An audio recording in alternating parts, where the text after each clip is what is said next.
गांधी जी का राज्य सिद्धांत या राज्य पर विचार आया हुआ है, पिछले वर्ष ही आया था क्वेश्चन ये। और यही प्रश्न जो है जीएस में भी आ रखा है।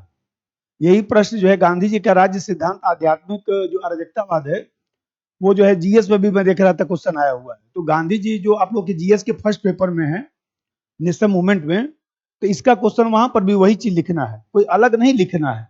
ये अपने दिमाग से हटाइए कि हिस्ट्री में गांधी जी का राज्य सिद्धांत आएगा तो कुछ अलग लिखना है, कुछ नहीं, यही लिखना है। तो यहाँ राज्य सिद्धांत को हम लोग और भी तो किसी नाम से जानते हैं, आध्यात्मिक अराजकतावाद। आध्यात्मिक अराजकतावाद, स्पिरिचुअल एनार्किज्म इसको कहा जाता है।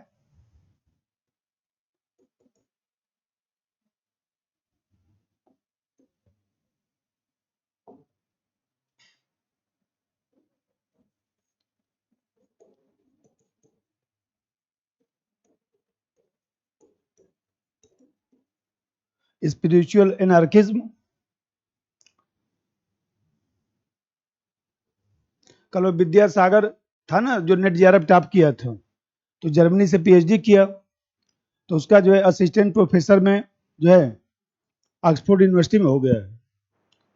वो ऑक्सफोर्ड यूनिवर्सिटी में पढ़ाने के लिए जा रहा है।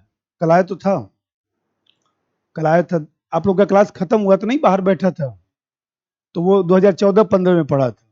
तो जेएनयू से एमए किया, जेएनयू से जो एमफिल किया, फिर जो है पीएचडी कर रहा था, तो फिर जो है बेंगलोर चला गया, एक सामाजिक संस्थान है ना हैदराबाद का जो नंबर 1 है, फिर वहां से जर्मनी चला गया। तब कल आया था कि सर हमारा जो है ऑक्सफोर्ड यूनिवर्सिटी में हो गया। लोग ऑक्सफोर्ड यूनिवर्सिटी में पढ़ने जाते हैं और वहां पर पढ़ाने जा रहा है, कितनी बड़ी बात है। हम बोले कि बहुत बढ़िया। तो ये जो आध्यात्मिक अराजकतावाद है, इसमें हम लोगों को सबसे पहले जो है अराजकतावाद क्या होता है पहले इसको समझना है। अराजकतावाद, तो अराजकतावाद का जो है अर्थ, फिर अराजकतावाद की विशेषता, जब ये जान जाएंगे तो फिर हम लोग गांधी जी का आध्यात्मिक अराजकतावाद पढ़ेंगे। आध्यात्मिक अराजकतावाद, आध्यात्मिक अराजकतावाद में गांधी जी का अर्थ, फिर इसका गांधी जी का क्या क्या सिद्धांत है, फिर इसके बाद इसका एक विश्लेषण। विश्लेषण का मतलब कि इसका क्या जो है महत्व है, और फिर क्या इसकी समस्या है। और फिर जब मैंने आपको जो है अराजकतावाद बता दिया, तब प्रश्न आता है इसमें कि गांधी जी का जो आध्यात्मिक अराजकतावाद है, चाहे धार्मिक अराजकतावाद है, वह जो है अराजकतावाद से किस प्रकार से अलग है। तो इसमें ए और बी, इसको हमने बी मान लिया, तो ए तथा बी की तुलना, ए तथा बी की तुलना,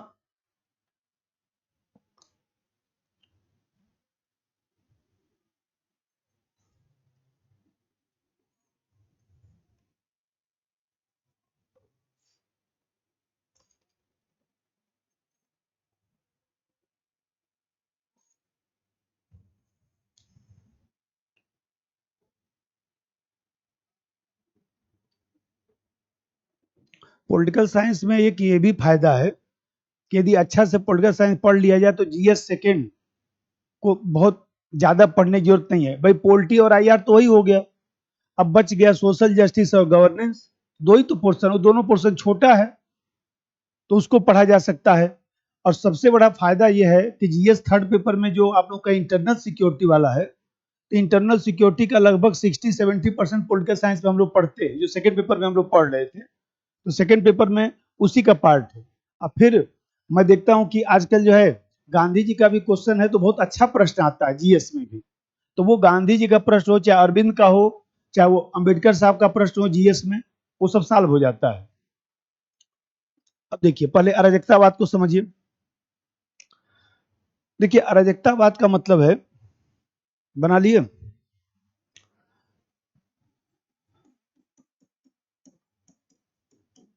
देखिए अराजकतावाद का मतलब होता है, नाम से तो लगता है कि अराजकतावाद का मतलब अराजक की स्थिति आ गया। तो भाई अराजक की स्थिति आ गया, इसका मतलब कि कोई बंधन नहीं होना चाहिए। भाई अराजक की स्थिति आ गया, इसका मतलब कोई बंधन नहीं होना चाहिए। व्यक्ति को पूर्ण स्वतंत्रता देता है। तो यह जो विचारधारा है किसी बंधन को स्वीकार नहीं करता है, किसी बंधन को स्वीकार, मतलब कृत्रिम बंधन ज्यादा अच्छा रहेगा, किसी कृत्रिम बंधन को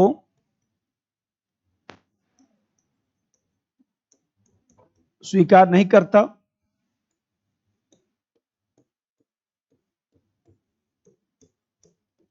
किसी कृत्रिम बंधन को स्वीकार नहीं करता। जब कृत्रिम बंधन को स्वीकार नहीं करता, इसका मतलब यह हुआ कि व्यक्ति को पूर्ण स्वतंत्रता देना चाहता है, व्यक्ति को पूर्ण स्वतंत्रता। तो जब व्यक्ति को पूर्ण स्वतंत्रता देना चाहेगा, इसका मतलब कि जैसे कृत्रिम बंधन है, तो कृत्रिम बंधन क्या है? जैसे राज्य है तो वो भी कृत्रिम है, राज्य हम लोगों ने अपनी सुविधा के लिए बनाया है। जैसे सरकार है तो हमने अपनी सुविधा के लिए बनाया है। जैसे मान लीजिए संपत्ति है, जैसे धर्म है, तो ये सब जितनी भी चीजें हैं सब कृत्रिम बंधन है। तो कहता है कि ये सब बंधन नहीं होना चाहिए। जब ये सब बंधन नहीं होना चाहिए, इसका मतलब ये हुआ कि जो राज्य है, जो सरकार है, राज्य और सरकार रहित जो है शासन व्यवस्था की बात करता है। और ये कहता है कि जो समाज है, उस समाज का संचालन जो है वह स्वाभाविक रूप से होना चाहिए। अस्वाभाविक रूप क्या है? भाई समाज का जो संचालन है स्वाभाविक रूप से होना चाहिए। समाज का संचालन स्वाभाविक रूप से हो।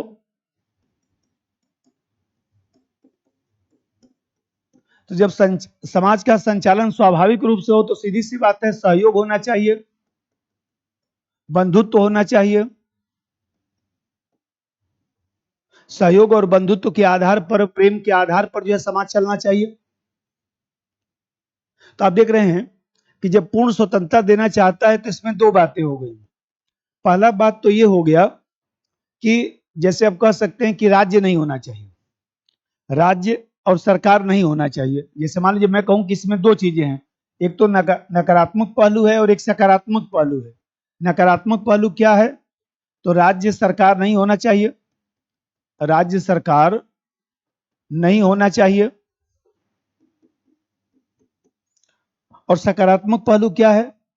कि समाज व्यवस्था होना चाहिए, समाज व्यवस्था होनी चाहिए।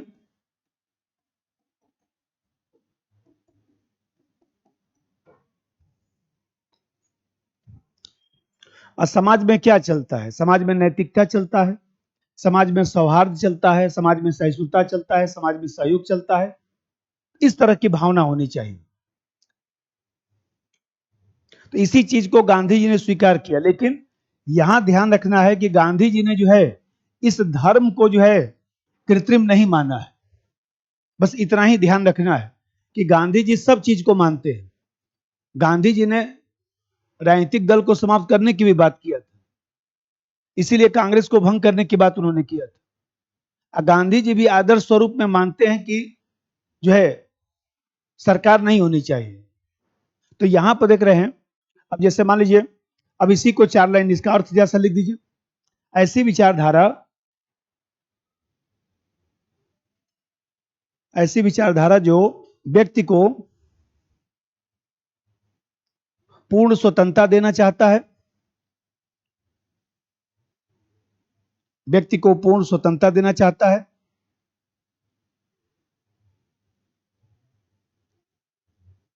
व्यक्ति को पूर्ण स्वतंत्रता देना चाहता है,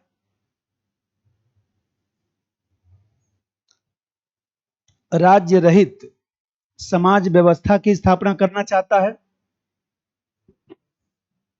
राज्य रहित समाज व्यवस्था की स्थापना करना चाहता है,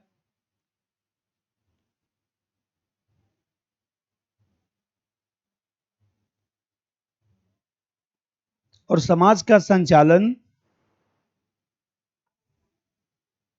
और समाज का संचालन प्रेम, सहयोग, प्रेम, सहयोग, बंधुत्व जैसे पहलुओं से करना चाहता है।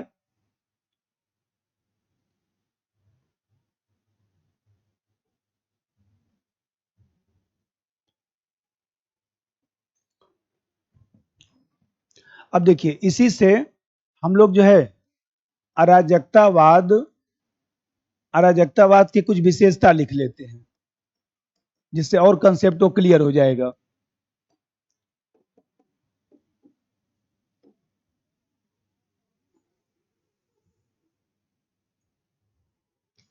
अब देखिए, अभी मैं बताया कि ये लोग जो है राज्य का, सरकार का सब विरोध करना चाहते हैं। तो विरोध करना चाहते हैं तो ये लोग राज्य को जो है अनावश्यक बुराई कहते हैं, कि राज्य अनावश्यक बुराई है, मतलब राज्य नहीं होना चाहिए। दो चीज समझिएगा, जैसे जो उदारवाद है, अभी हम लोग आगे जब पढ़ेंगे, उदारवाद कहता है कि राज्य आवश्यक बुराई है, राज्य आवश्यक बुराई है। और अराजकतावाद कहता है कि राज्य अनावश्यक बुराई है, राज्य अनावश्यक बुराई है। कभी मान लीजिए उदारवाद जो है राज्य आवश्यक बुराई मानता है, मतलब राज्य बुराई तो है लेकिन आवश्यक भी है, क्योंकि राज्य नहीं होगा तो व्यवस्था कैसे चलेगा। इसलिए कहता है कि राज्य जो है आवश्यक है लेकिन बुराई है, बिना राज्य के हम रह नहीं सकते, लेकिन ये बुराई भी है। और ये कहता है कि राज्य अनावश्यक बुराई है, इसका मतलब कि राज्य बुराई तो है ही है, राज्य अनावश्यक संस्था भी है। लेकिन उदारवाद राज्य को जो है वह अनावश्यक नहीं मानता है, आवश्यक मानता है। तो यहां पर पहला विशेषता क्या हुआ, नंबर एक, राज्य अनावश्यक बुराई के रूप में है, राज्य अनावश्यक बुराई के रूप में है।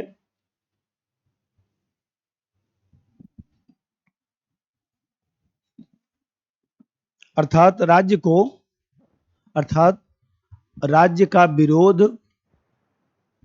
राज्य का विरोध करते हैं, राज्य का विरोध करते हैं और साथ ही अनावश्यक भी मानते हैं।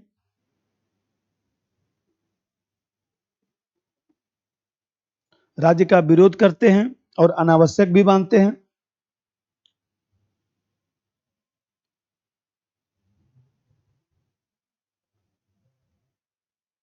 दूसरा देखिए भाई, राज्य जहां पर होगा वहां पर सरकार होगा। राज्य का एजेंट क्या है, सरकार।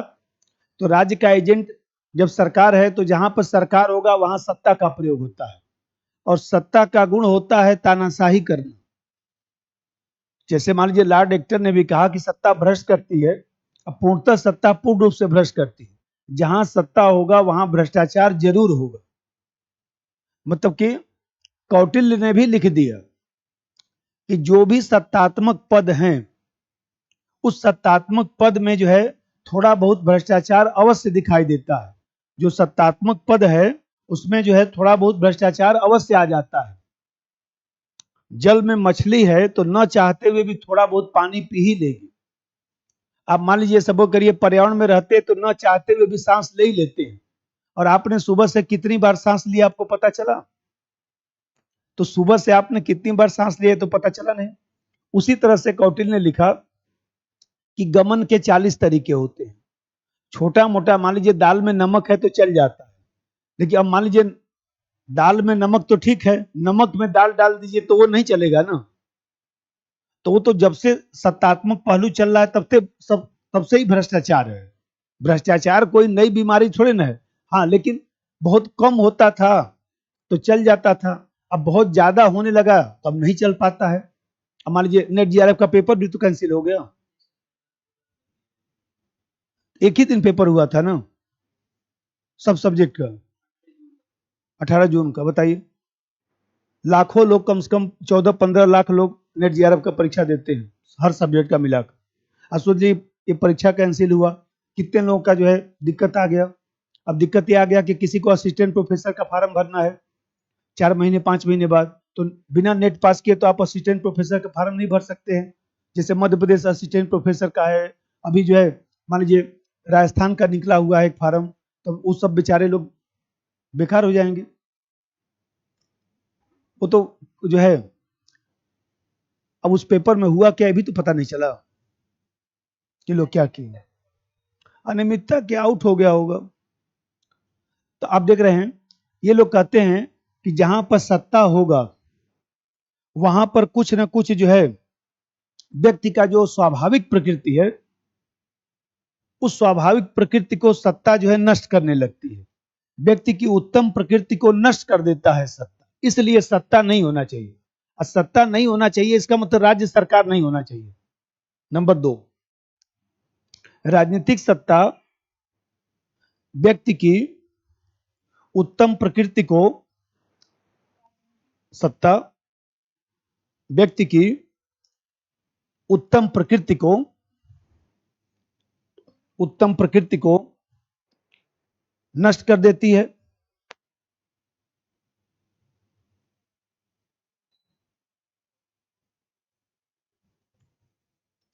तीसरा बात देखिए, इन्होंने कहा कि जो निजी संपत्ति है, निजी संपत्ति और पूंजीवाद का भी ये लोग विरोध करते हैं। देखिए यहां पर लिखा हूं संपत्ति, तो जो निजी संपत्ति है, पूंजीवाद है, इस पूंजीवाद का भी ये लोग विरोध करते हैं, क्योंकि लोग कहते हैं कि जहां पूंजीवाद होगा वहां असमानता होगी।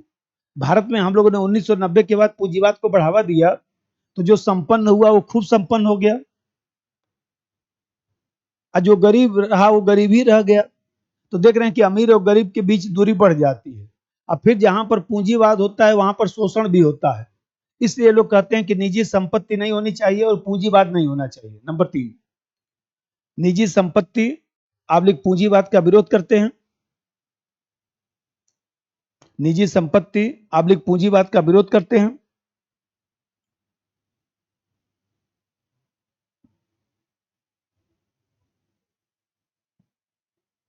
क्योंकि यह व्यवस्था समाज में असमानता आप लोग शोषण को बढ़ावा देती है।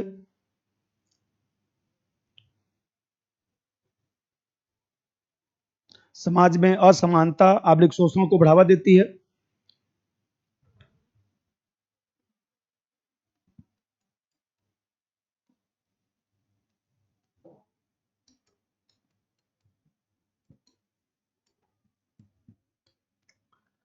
एक प्रोधा विचारक था, तो प्रोधा की किताब थी व्हाट इज प्रॉपर्टी। तो व्हाट इज प्रॉपर्टी में प्रोधा भी अराजकतावादी विचारक है। तो जो अराजकतावादी विचारक हैं उसमें जो है बहुत सारे विचारक हैं, जैसे बकुनिन है, प्रोधा है, कुरपाटकिन है, थोरो है, रस्किन है, तमाम विचारक।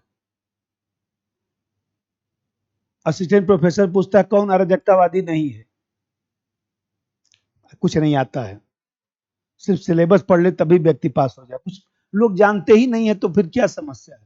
हम लोग जमाने में हम लोग जो है एमए प्रीवियस में पढ़ते थे, तो प्रीवियस पास करके ही जीआरएफ कर लिए, सेकेंड ईयर से पहले ही जीआरएफ हो गया था। दूसरी बात है कि 1 साल बाद एडमिशन हुआ। हम लोग जमाने में 1.5 साल का समय होता था कि 1.5 साल में आप कहीं एडमिशन लेंगे, अब घटाकर 1 साल कर दिया है।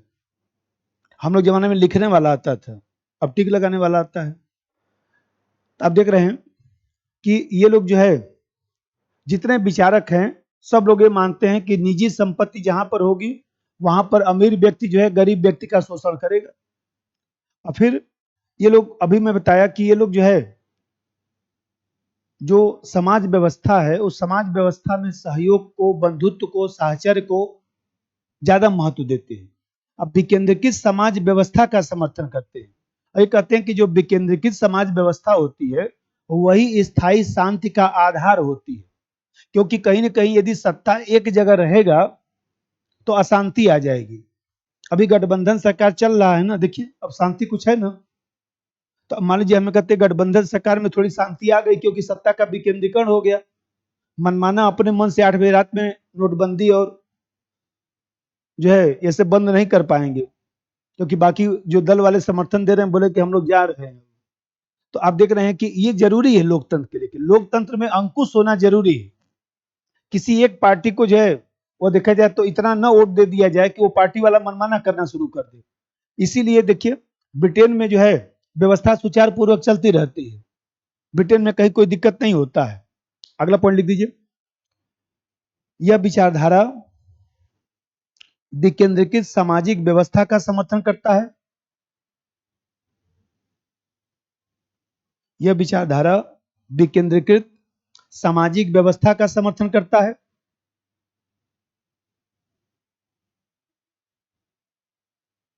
विकेंद्रीकृत सामाजिक व्यवस्था का समर्थन करता है और मानता है कि इससे स्थायी शांति आ सकती है।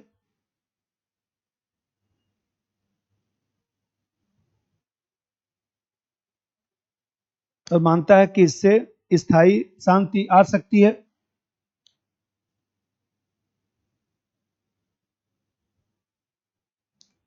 अब देखिए यहां पर मैं लिखा हूं कि जो अराजकतावादी विचारक होगा,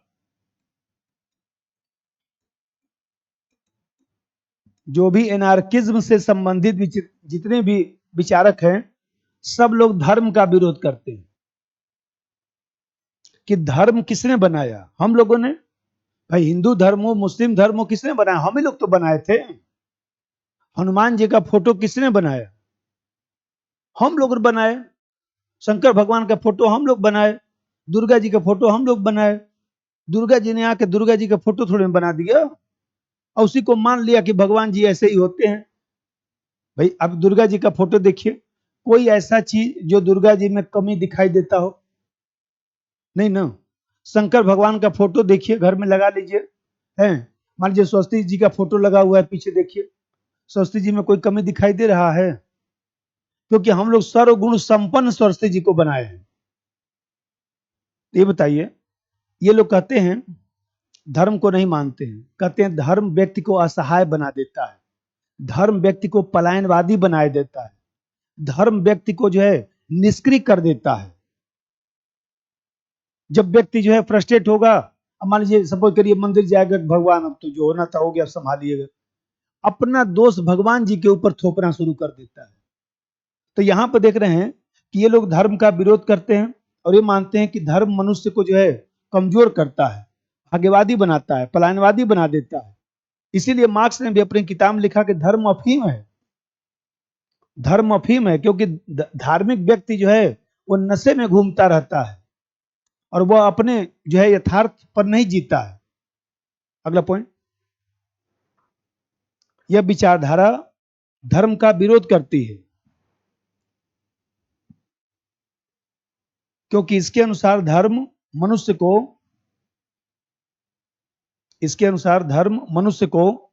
असहाय, धर्म मनुष्य को असहाय, आप लिख भाग्यवादी,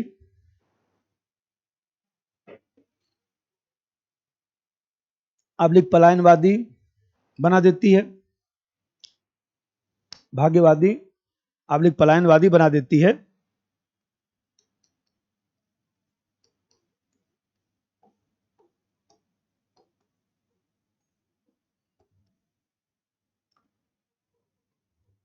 भाग्यवादी आप लिख पलायनवादी बना देती है।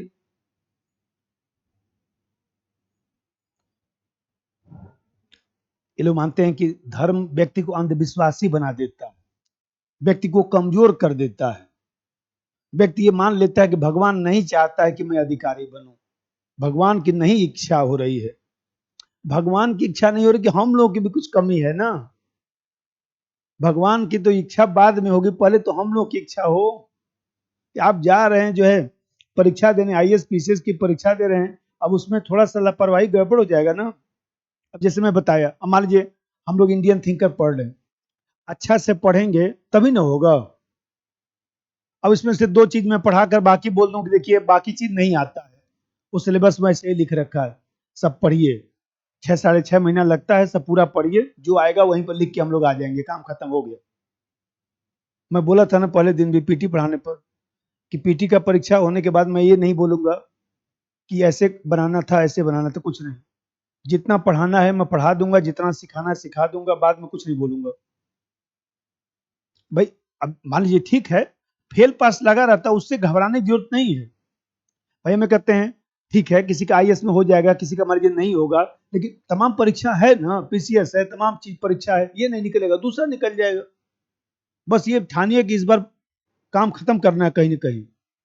अब जब देखिए, मान लीजिए ये लोग कहते हैं जैसे साम्राज्यवाद है, युद्ध है, ये बताइए कि साम्राज्यवाद और युद्ध जो है स्वाभाविक है कि अस्वाभाविक? अस्वाभाविक। साम्राज्यवाद और युद्ध उपनिवेशवाद क्या है?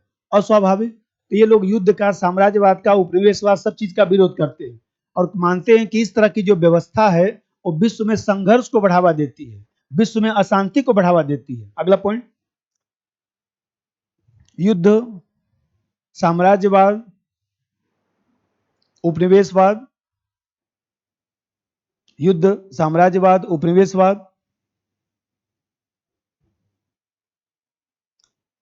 आदि का विरोध करते हैं,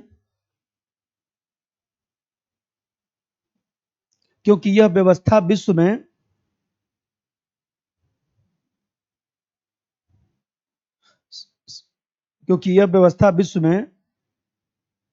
संघर्ष आबलिक अशांति को बढ़ावा देती है, संघर्ष आबलिक अशांति को बढ़ावा देती है।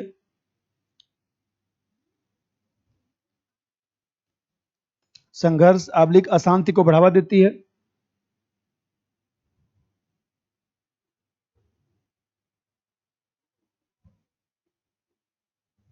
ठीक है। अब गांधी जी का जो अराजकतावाद है अब वो समझ में आएगा।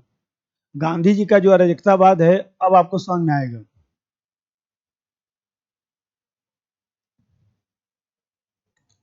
ठीक है। अब देखिए, अब यहां पर गांधी जी का अराजकतावाद डालिए। आध्यात्मिक अराजकतावाद, आध्यात्मिक अराजकतावाद, या इसी को दार्शनिक अराजकतावाद भी कहते हैं, ये बात ध्यान रखिएगा। इसी को हम लोग दार्शनिक अराजकतावाद, धार्मिक अराजकतावाद, सब एक ही बात है।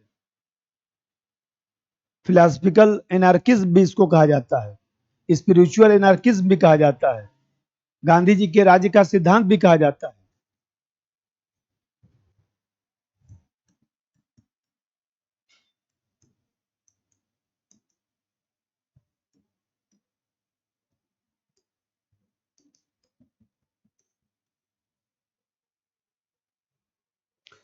अब यहां पर इसका अर्थ समझिए, मतलब भूमिका।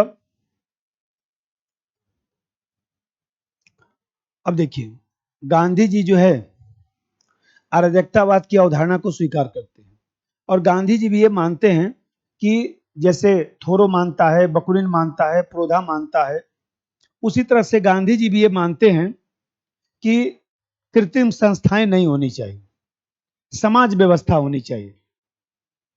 तो गांधी जी ने भी जो है कृत्रिम संस्थाओं को अस्वीकार कर दिया, लेकिन गांधी जी ने धर्म को जो है अस्वाभाविक और कृत्रिम संस्था नहीं माना है।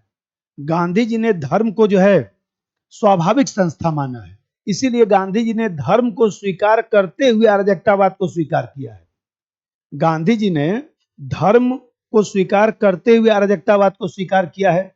इसीलिए गांधी जी के राज्य दर्शन को जो है धार्मिक अराजकतावाद या दार्शनिक अराजकतावाद कहा जाता है। चलो इन पर अर्थ लिखिए। गांधी जी का राज्य संबंधी सिद्धांत, गांधी जी का राज्य संबंधी सिद्धांत अराजकतावाद पर आधारित है।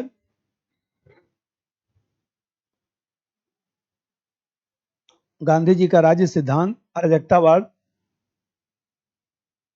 पर आधारित है।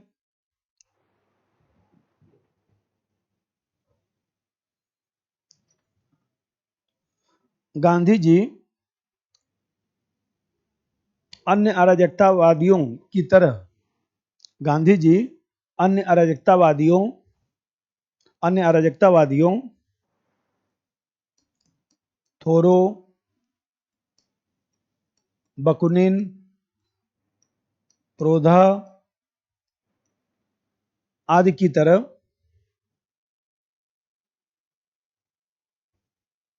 थोरो, बकुनिन, प्रोधा आदि की तरह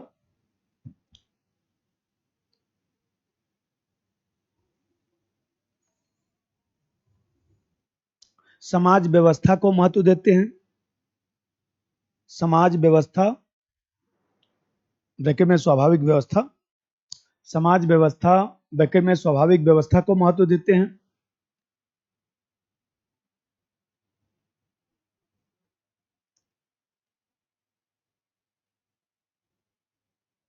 कृत्रिम संस्थाओं को अस्वीकार करते हैं, कृत्रिम संस्थाओं को अस्वीकार करते हैं, कृत्रिम संस्थाओं को अस्वीकार करते हैं,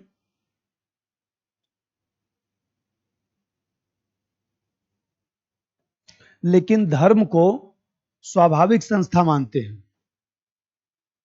लेकिन धर्म को स्वाभाविक संस्था मानते हैं।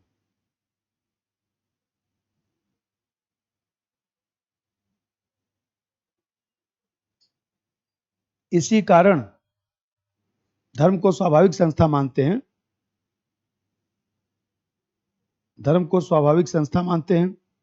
इस तरह धर्म के साथ अराजकतावाद को स्वीकार करते हैं, इस तरह धर्म के साथ अराजकतावाद को स्वीकार करते हैं,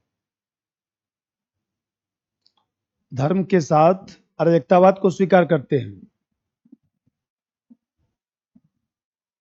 इस तरह धर्म के साथ अराजकतावाद को स्वीकार करते हैं।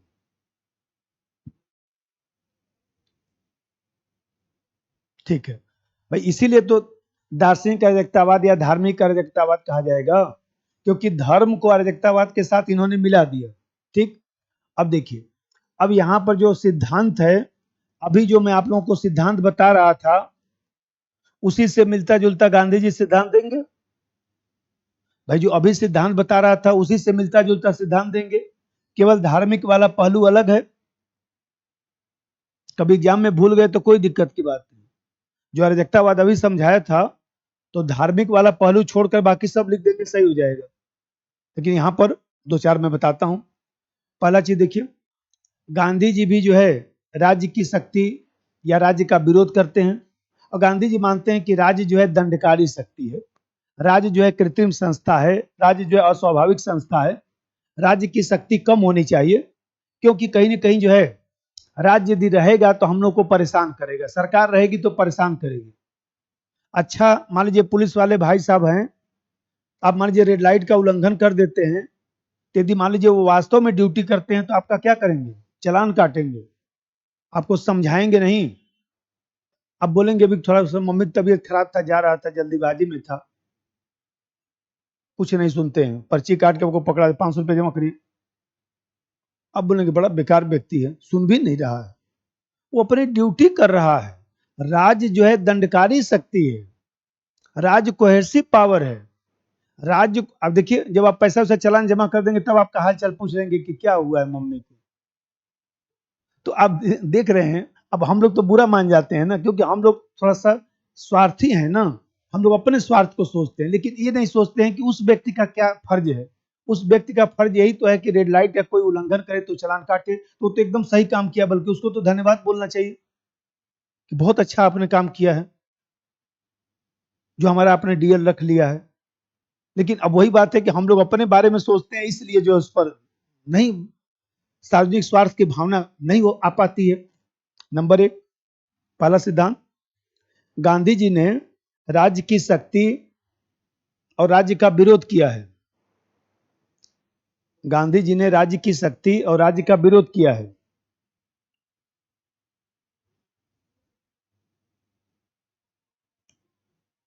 इनके अनुसार राज्य,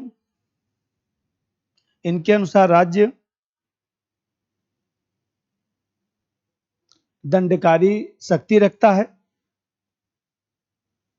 इनके अनुसार राज्य दंडकारी शक्ति रखता है,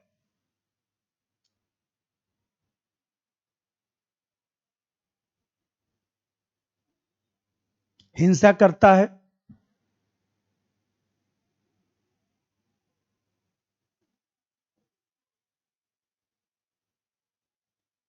इसी कारण गांधी दल विहीन लोकतंत्र की अवधारणा को स्वीकार करते थे, क्योंकि राजनीतिक दल भी तो कृत्रिम है। इसी कारण गांधी जी दल विहीन लोकतंत्र की अवधारणा को स्वीकार करते थे,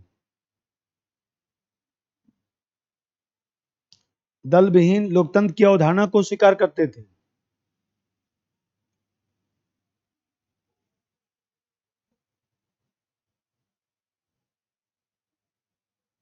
तभी तो गांधी जी कहते थे कि ज्यादा राज्य के पास शक्ति नहीं होनी चाहिए, तभी पंचायती व्यवस्था का गांधी जी समर्थन करते थे, क्योंकि पंचायती व्यवस्था स्वाभाविक संस्था है, हमारी प्राचीन संस्थाओं से जुड़ी हुई अवधारणा है। और राज्य सरकार ज्यादा नहीं होना चाहिए, सरकार ज्यादा शक्तिशाली नहीं होना चाहिए। और गांधी जी कहते थे, जब गांधी जी से एक बार पूछा गया कि भाई राज्य रहेगा तो कल्याणकारी कार्य करेगा, लोगों को अनाज दे रहा है, मान लीजिए राज्य, भाई राज्य का मतलब कि राज्य का एजेंट सरकार है, सरकार सबको अनाज दे रहा है, सरकार सबको बिजली पानी दे रहा है, सरकार सबकी सेवा कर रहा है। जब गांधी जी से बात पूछा गया तो गांधी ने कहा कि राज्य कल्याणकारी कार्य जो करता है उसके नाम पर अपने अधिकारों में वृद्धि कर लेता है। हम लोगों को लगता तो है कि राज्य हमारी सेवा कर रहा है, लेकिन वास्तव में राज्य हमारी सेवा नहीं करता है, अपने अधिकार शक्ति को बढ़ा लेता है। और राज्य जो है उस अधिकार शक्ति बढ़ाकर बाद में तानाशाही करता है, जो बाद में पता चलता है। राज्य सबको अनाज देगा तो मंत्री जी लोग अपना खेत बेच के अनाज थोड़े ना लाए हैं देने के लिए, हम ही लोग के टैक्स से तो दे रहे हैं।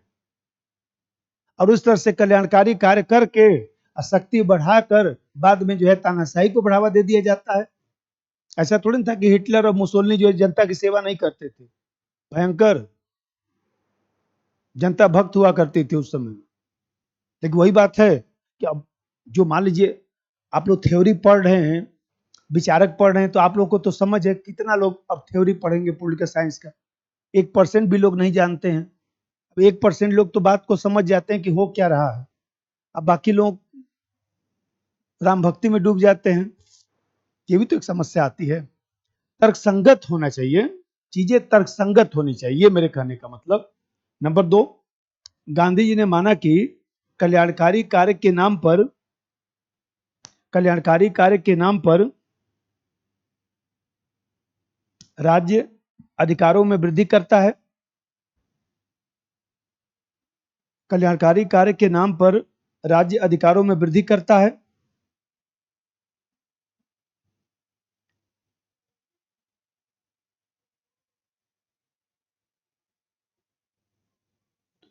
भले ही ऊपरी तौर पर लगता है कि, भले ही ऊपरी तौर पर लगता है कि राज्य,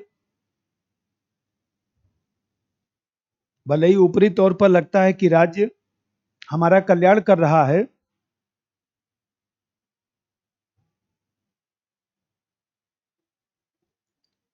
लेकिन वास्तव में राज्य, लेकिन वास्तव में राज्य, लेकिन वास्तव में राज्य हानिकारक संस्था है। वास्तव में राज्य हानिकारक संस्था है।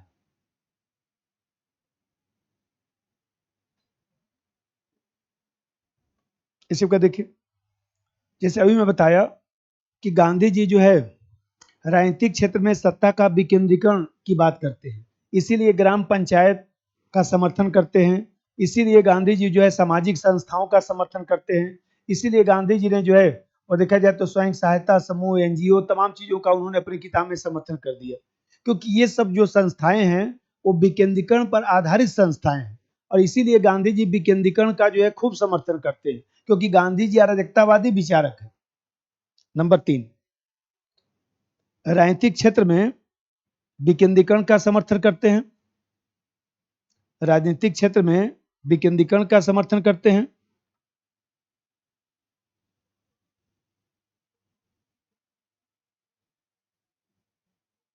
जैसे पंचायती व्यवस्था,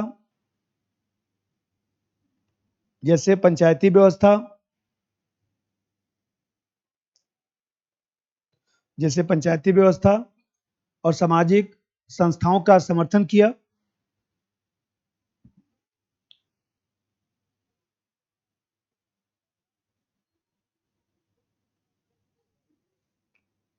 पंचायती व्यवस्था, सामाजिक संस्थाओं का समर्थन किया। सामाजिक संस्था का मतलब स्वयं सहायता समूह, सामाजिक संस्थाओं का समर्थन किया।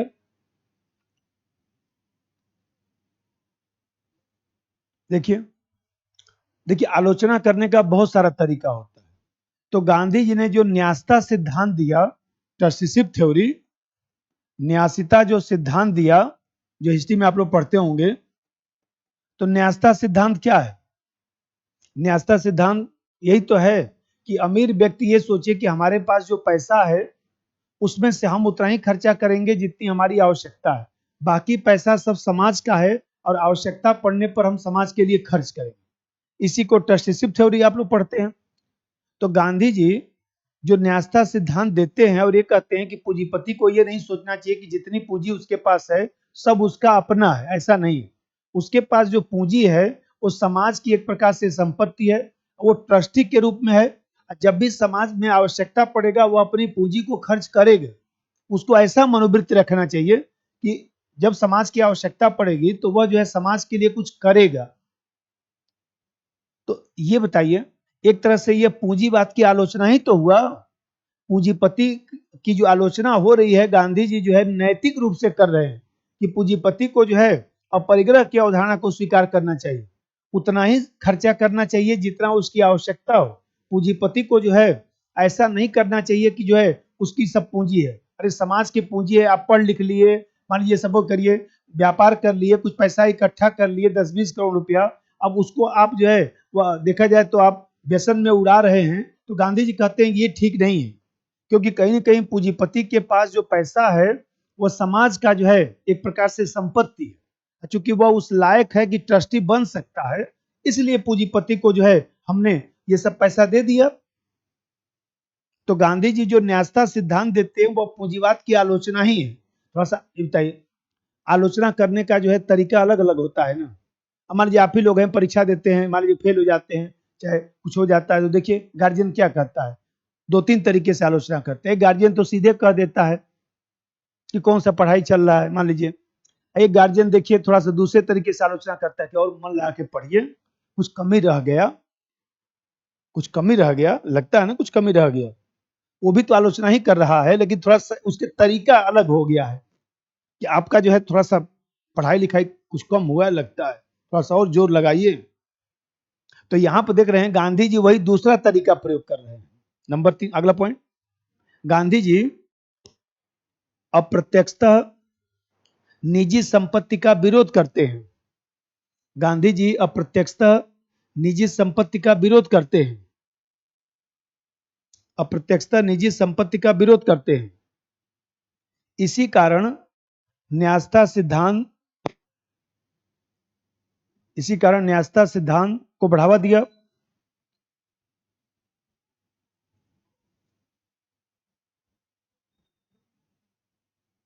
न्यायता सिद्धांत को बढ़ावा दिया, इसी कारण न्यायता सिद्धांत ट्रस्टीशिप थ्योरी को बढ़ावा दिया।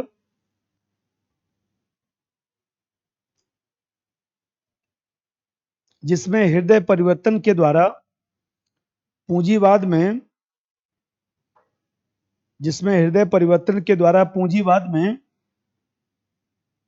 हृदय परिवर्तन के द्वारा पूंजीवाद में सुधार लाना चाहते हैं।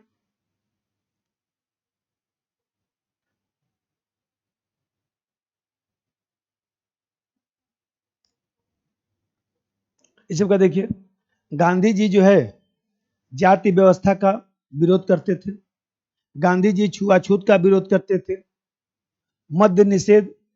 ये बताइए भाई, लोग शराब पीते हैं तो शराब जो है कृत्रिम है ना, शराब हम लोगों ने बनाया है ना, भगवान ने बनाकर थोड़े ना लाए थे कि लीजिए अमृत पीजिए, पी के मर तो गए 32 लोग तमिलनाडु में, आज रात में मर गए 30-35 लोग, चले गए, हो गए, हाँ 29 लोग मर गए मान लीजिए।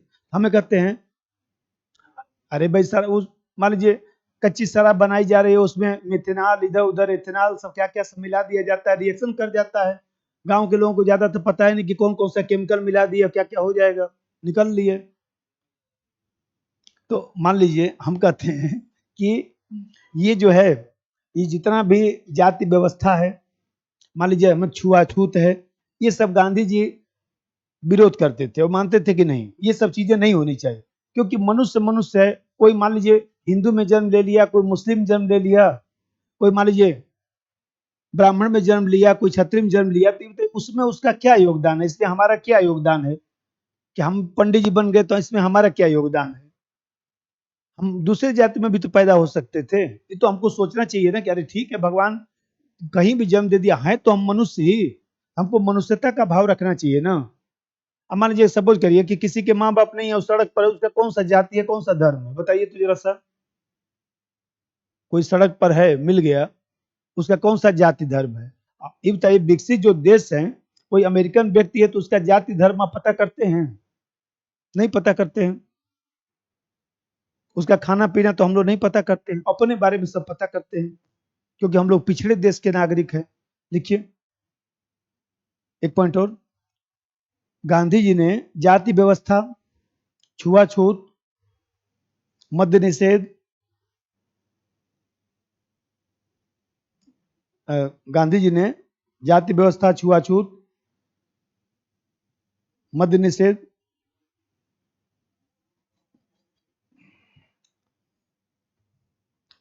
जाति व्यवस्था, छुआछूत का विरोध किया और मद्य निषेध का समर्थन किया, ऐसे लिखना चाहिए था। कोई बात नहीं, उसको जाति व्यवस्था, छुआछूत का विरोध किया, हाँ मद्यपान का विरोध किया, हाँ एकदम बढ़िया, मतलब समझना चाहिए बस, बाकी क्या।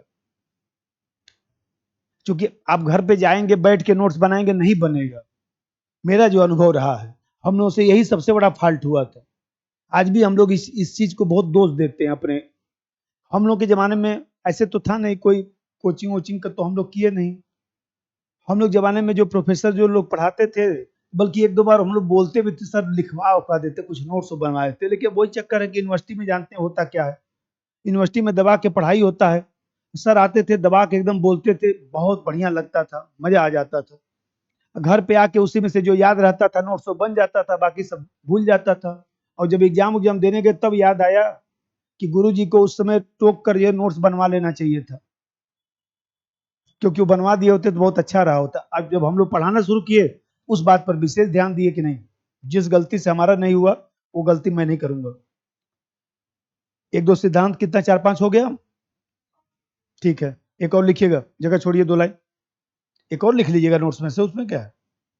अब महत्व चलिए, या पहले समस्या लिखिए, समस्या के बाद महत्व लिखा करिए। समस्या के बाद महत्व सहित मूल्यांकन लिख दीजिएगा, वो भी एक तरीका है। देखिए पहली समस्या तो यह है कि गांधी जी ने राज्य को अनावश्यक संस्था माना। अब गांधी जी ने राज्य सरकार को, राजनीतिक दल को शंका की निगाह से देखने का प्रयास किया। अब समस्या यह है कि राज्य हो, सरकार हो, राजनीतिक दल हो, यदि नहीं होगा तो व्यवस्था चलेगा कैसे, लोकतंत्र चलेगा कैसे, बिना राजनीतिक दल के लोकतंत्र कैसे चल सकता है। तभी तो राजनीतिक दल भी एक तरह से आवश्यक बुराई है, कि राजनीतिक दल जहां होगा वहां गुटबंदी होगी, राजनीतिक दल जहां पर होगा वहां पर कुछ ना कुछ वोट बैंक की राजनीति होगी। लेकिन बिना राजनीतिक दल के लोकतंत्र चलेगा कैसे, कैसे चलेगा। नंबर एक, पहली समस्या, गांधी जी राज्य को अनावश्यक बुराई के रूप में देखते हैं। गांधी जी राज्य को अनावश्यक बुराई के रूप में देखते हैं, अनावश्यक बुराई के रूप में देखते हैं।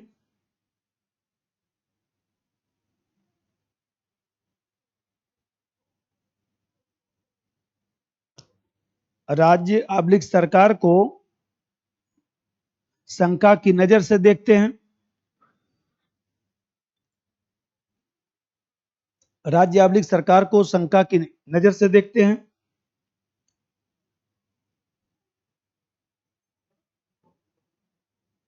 जबकि व्यवस्था चलाने के लिए ये संस्थाएं आवश्यक हैं।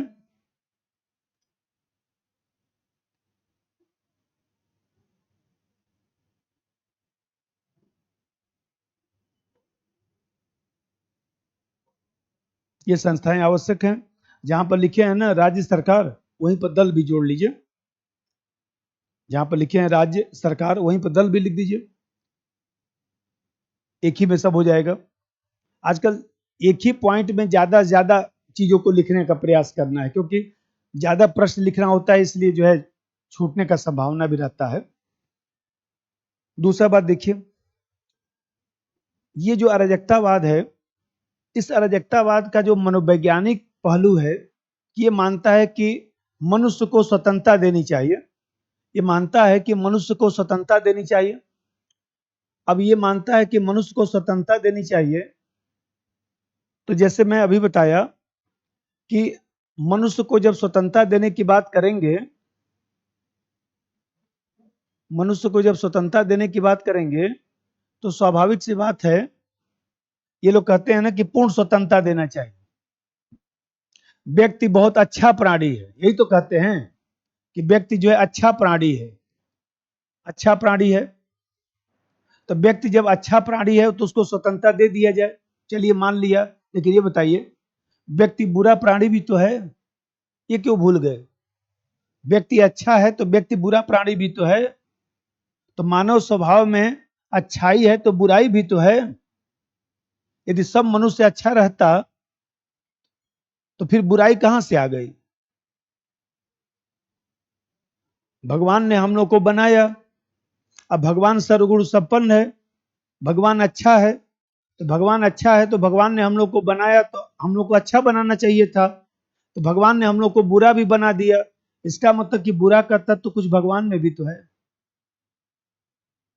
तभी तो हमारे अंदर कुछ बुराई आ गई, तभी तो हमारे भीतर कुछ बुराई। तर्कसंगत बात कर रहा हूं, धार्मिक बात नहीं। क्योंकि मैं ज्यादा धर्म वर्म के चक्कर में नहीं पड़ता हूं, इसलिए तर्कसंगत बात करता हूं। तो इसलिए मैं ज्यादा पंडित जी लोगों के चक्कर में नहीं पड़ता हूं। न तो अपनी जन्म कुंडली बनवाया, न तो कभी दिखवाया। कोई बोल भी देता है जन्म कुंडली अब बताते, तो मतलब कुछ मेरा कुछ मत देखिए, जब तक मैं चलूंगा चल जाऊंगा। जबरदस्ती का टेंशन दे देंगे, फला अंगूठी पहनिए, फला माला पहनिए, फला पूजा करिए, मेरे पास टाइम है नहीं इतना। जो मैं कर रहा हूँ वही पूजा पाठ है। आप देख रहे हैं, क्योंकि पंडित जी को कुंडली दिखाऊंगा तो कुछ तो बताएंगे कन्फर्म। अभी आप अपना कुंडली दिखा देंगे तो बता देंगे कि नहीं, चार बात कि फला फला राहु केतु का चल रहा है, और साढ़े साथी का भी थोड़ा सा असर दिखाई दे रहा है, शनि का चंद्रमा पर भी प्रकोप चल रहा है, अब बृहस्पति भी थोड़ा सा आपका डाउन चल रहा है। चार पूजा बता देंगे, सुबह ही उठ के पूजा ही कर रहे हैं 2 घंटे। तो अब यहाँ पे देख रहे हैं कि व्यक्ति बुरा प्राणी भी है, तभी समाज में बुराई आता है। इसलिए व्यक्ति को पूर्ण स्वतंत्रता देना ठीक नहीं है। यदि किसी को पूर्ण स्वतंत्रता देने के तो वह स्वच्छंदता में बदल जाएगा।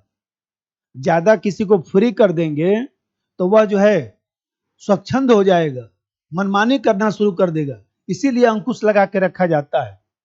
नंबर 2,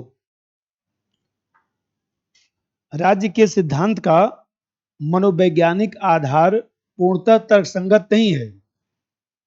राज्य के सिद्धांत का मनोवैज्ञानिक आधार पूर्णतः तर्कसंगत नहीं है। मनोवैज्ञानिक आधार पूर्णतः तर्कसंगत नहीं है,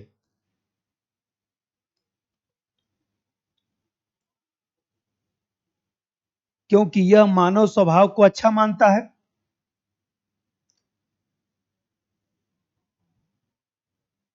क्योंकि यह मानव स्वभाव को अच्छा मानता है, क्योंकि यह मानव स्वभाव को अच्छा मानता है।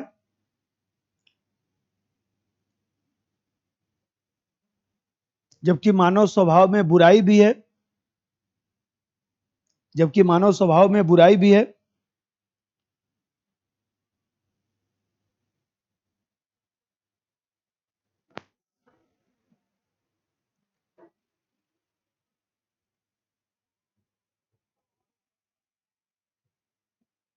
इसीलिए स्वतंत्रता पर प्रतिबंध लगाया जाता है। इसीलिए स्वतंत्रता पर प्रतिबंध लगाया जाता है।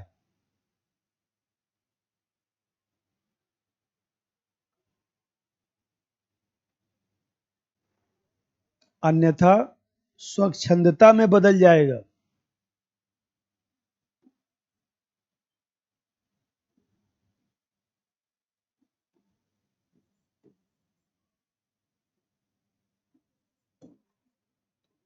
स्वच्छंदता लिख लेंगे, स्वच्छंदता में बदल जाएगा।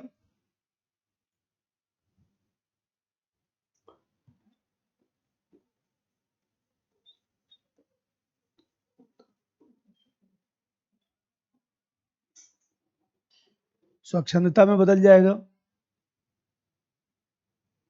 अब जैसे समझिए,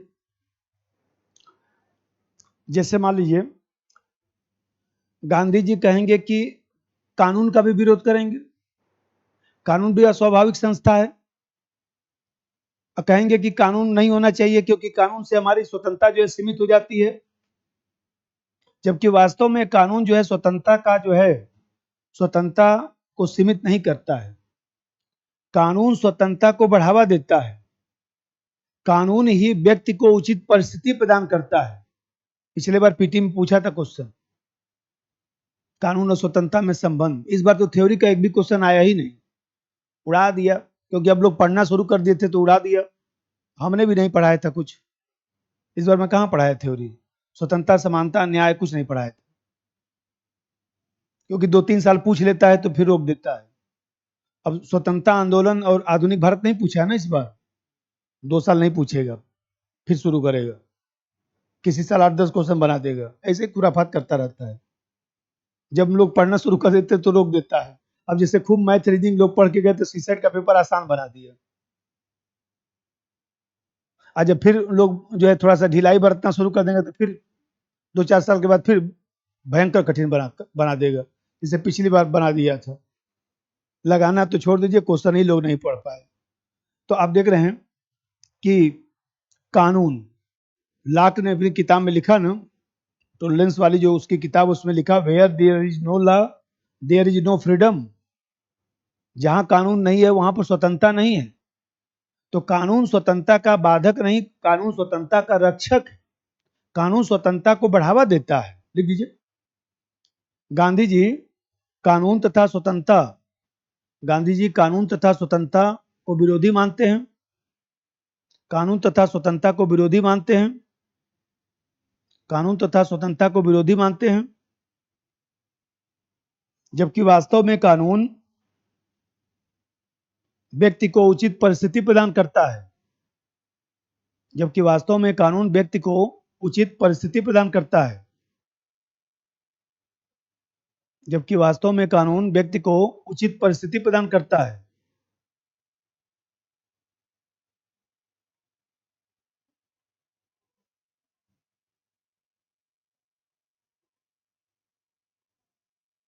ठीक है, अब जैसे मान लीजिए ऐसे लिखे, आप लोग के नोट्स में मैं 5-7 आलोचना भी लिख रखा हूं।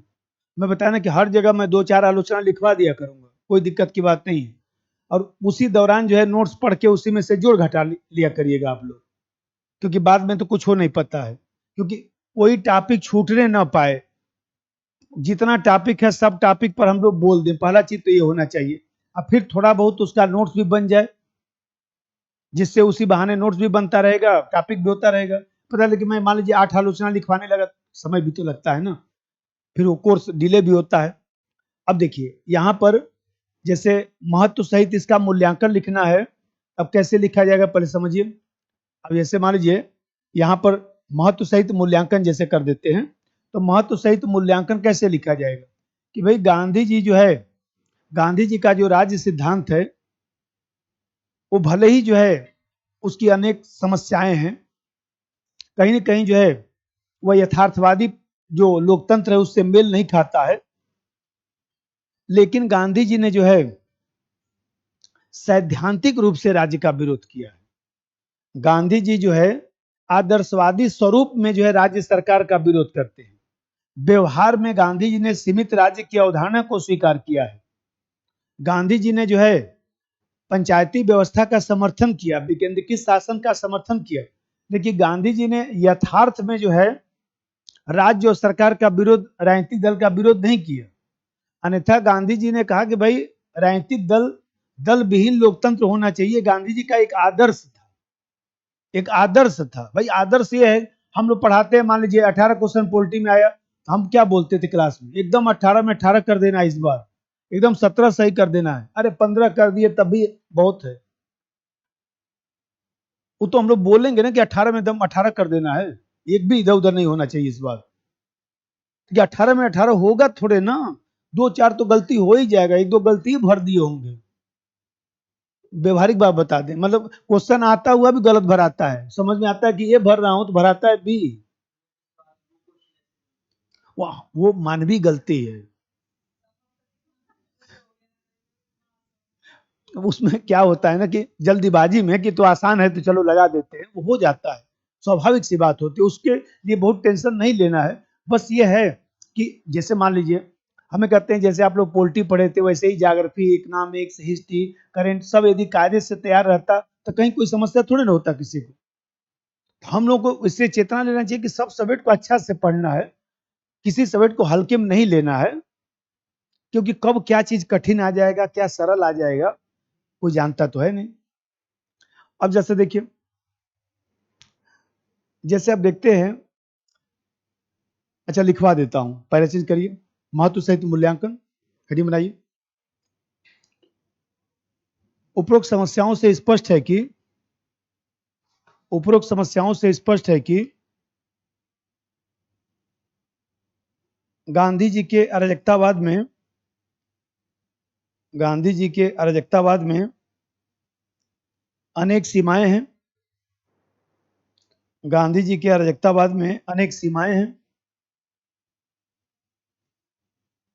अनेक सीमाएं हैं, लेकिन गांधी जी ने सैद्धांतिक रूप में राज्य का विरोध किया।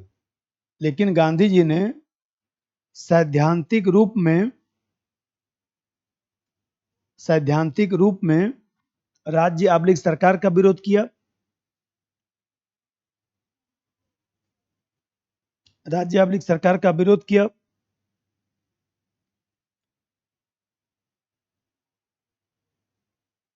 व्यवहार में सीमित राज्य की अवधारणा को स्वीकार किया। व्यवहार में सीमित राज्य की अवधारणा को स्वीकार किया। व्यवहार में सीमित राज्य की अवधारणा को स्वीकार किया।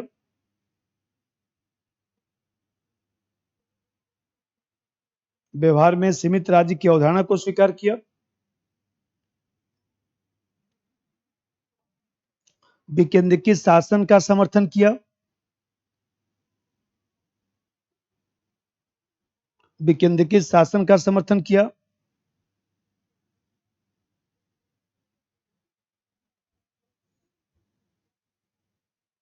जैसे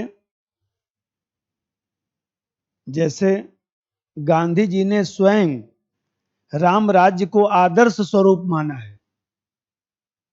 गांधी जी ने राम राज्य को आदर्श स्वरूप माना है।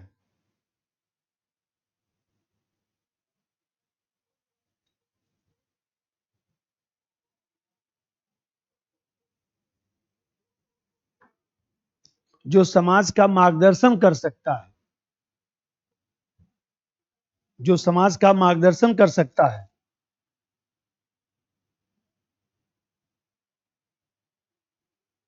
जो समाज का मार्गदर्शन कर सकता है। भाई गांधी जी तो खुद ही किताब में लिख दिए कि राम राज्य जो हमारा सिद्धांत है वो वास्तव में मुहावरा है। राम राज्य का मतलब ये मत समझिएगा कि राम राज्य आ जाएगा। राम राज्य आएगा नहीं। राम राज्य केवल जो एक मुहावरा है, उसको मुहावरा के रूप में ही देखने का प्रयास करिए। जैसे हम लोग मान लीजिए पढ़ाते हैं तो मैं बार बार तो बोलता हूँ एकदम पूरा लिख देना है, कुछ भी नहीं छोड़ के आएंगे। अरे तो ये तो बोलेंगे ही ना। जब हम ही बोलेंगे कि देखिए 20 क्वेश्चन पोल्ट्री में आएगा तो इस बार 10 सही कर दिया जाएगा, अब फिर तो एग्जाम में 5 ही सही होगा ना। जब हम बोलेंगे कि इस बार 20 में 20 कर दिया जाएगा, एक दो गलती हो जाए बस, अरे 15 हो गया बहुत है। लेकिन सोचना तो पड़ेगा ना कि पूरा पढ़ दें। अब चलिए आगे चला। अच्छा, इसमें अंतर, वो जो अंतर है,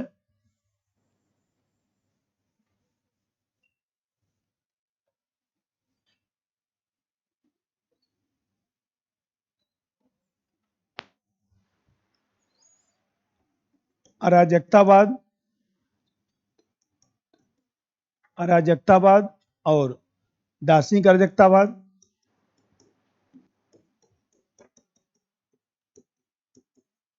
इन दोनों में अंतर चलिए।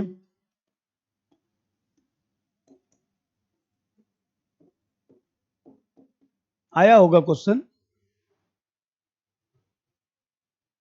अराजकतावाद और दार्शनिक अराजकतावाद में अंतर। अभी मैं बता रहा था कि जो अराजकतावाद है यह मौलिक सिद्धांत, भाई प्रोधा ने, बकुनिन ने, इन लोगों ने जो सिद्धांत दिया वो मौलिक सिद्धांत है ना। और अराजकतावाद का विकास जो है वो यूनानी सभ्यता से होते हुए आप देख रहे हैं कि आधुनिक सभ्यता तक चल रहा है। तो यह जो है मौलिक सिद्धांत के रूप में है। और गांधी जी का सिद्धांत मौलिक नहीं है। गांधी जी ने अपने अराजकतावाद का सिद्धांत जो है थोरो, टॉलस्टॉय, बकुनिन से ग्रहण किया है।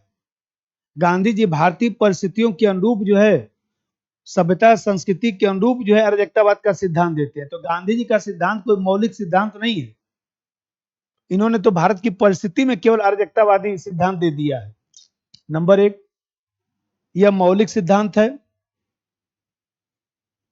जिसका विकास यूनानी सभ्यता से होते हुए, यह मौलिक सिद्धांत है जिसका विकास यूनानी सभ्यता से होते हुए, यूनानी सभ्यता से होते हुए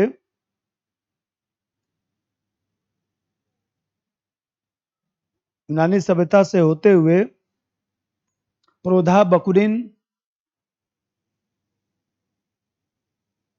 प्रोधा बकुनिन, थोरो आदि ने आगे बढ़ाया। प्रोधा बकुनिन, थोरो आदि ने आगे बढ़ाया।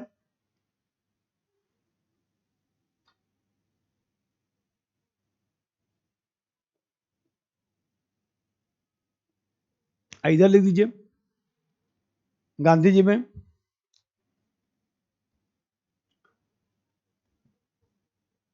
यह मौलिक सिद्धांत नहीं है, यह मौलिक सिद्धांत नहीं है,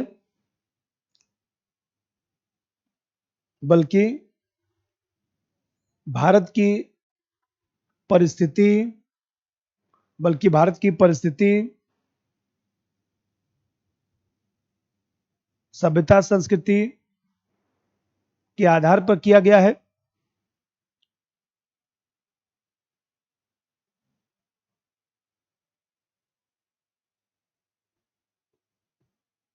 सभ्यता संस्कृति के आधार पर किया गया है।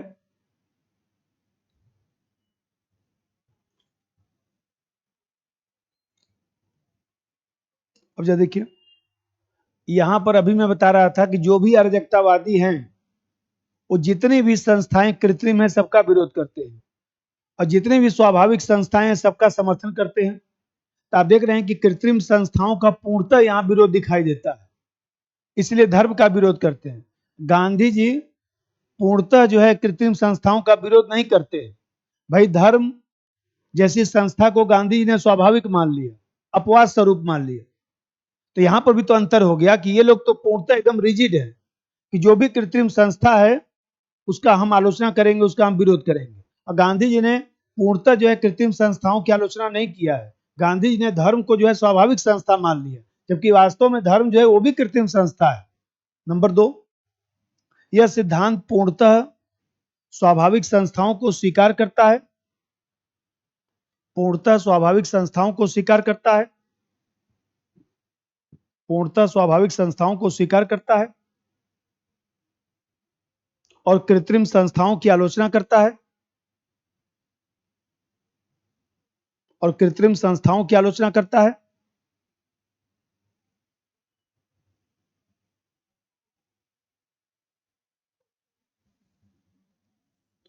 इधर लिख दीजिए दार्शनिक अराजकतावाद में यह सिद्धांत धर्म जैसी संस्था को, गांधी जी में लिखिए, यह सिद्धांत धर्म जैसी संस्था को स्वाभाविक मानता है, धर्म जैसी संस्था को स्वाभाविक मानता है और अपवाद स्वरूप स्वीकार कर लेता है, और अपवाद स्वरूप स्वीकार कर लेता है, अपवाद स्वरूप स्वीकार कर लेता है।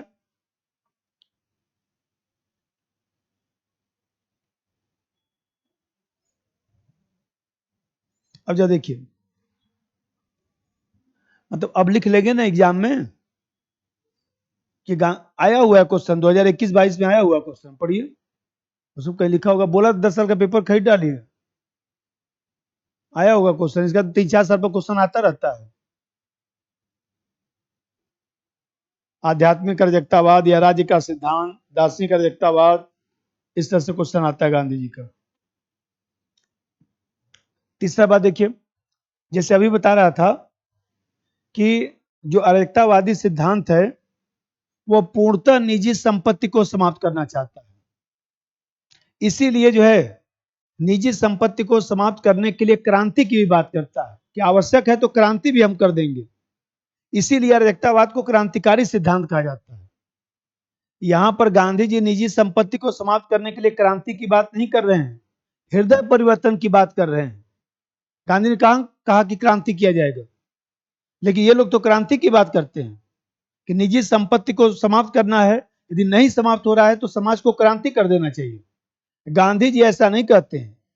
गांधी जी मनाने जुनाने और जो है हृदय परिवर्तन की बात करते हैं।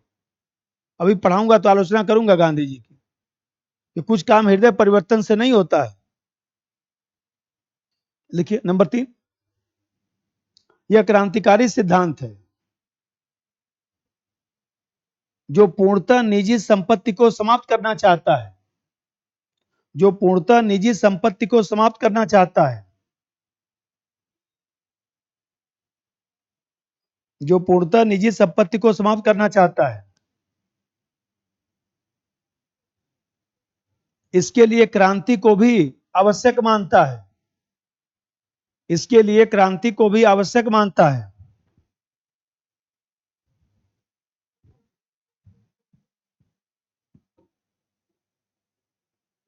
और उधर लिख दीजिए, नैतिक अवधारणा को स्वीकार करता है, नैतिक अवधारणा को स्वीकार करता है। भाई गांधी तो नैतिक विचारक हैं, नैतिक अवधारणा को स्वीकार करता है।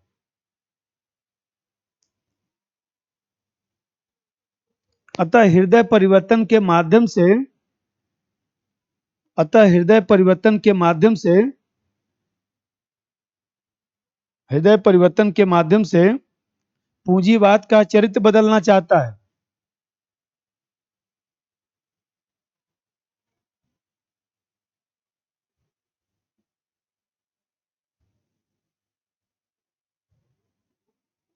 हृदय परिवर्तन के माध्यम से पूंजीवाद का चरित्र बदलना चाहता है। ब्रैकेट में न्यास्ता, न्यास्ता सिद्धांत क्या है? हृदय परिवर्तन ही तो है। हृदय परिवर्तन के माध्यम से जो पूंजीपति का हृदय परिवर्तन होगा, यही तो न्यास्ता सिद्धांत है।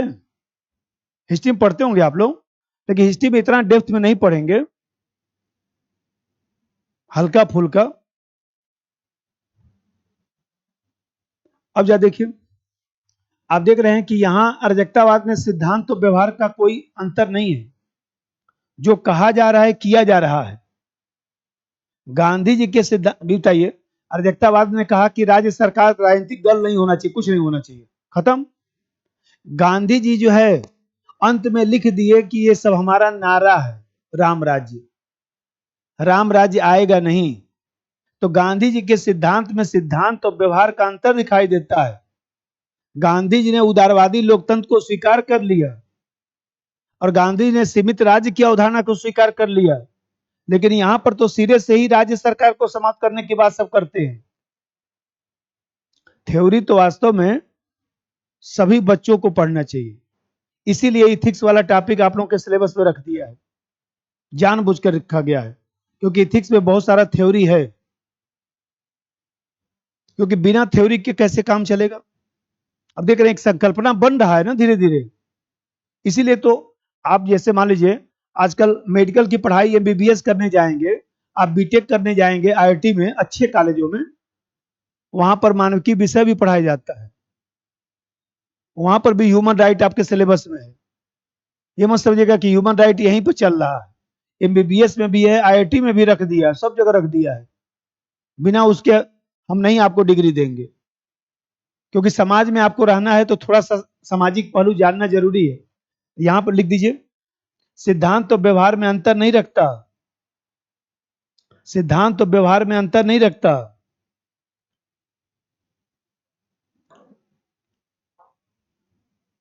सिद्धांत और व्यवहार में अंतर नहीं रखता।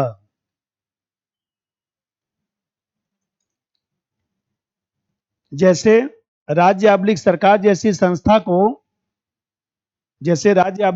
जैसी संस्था को पूर्णतः समाप्त करने के पक्ष में है। पूर्णतः समाप्त करने के पक्ष में है। पूर्णतः समाप्त करने के पक्ष में है।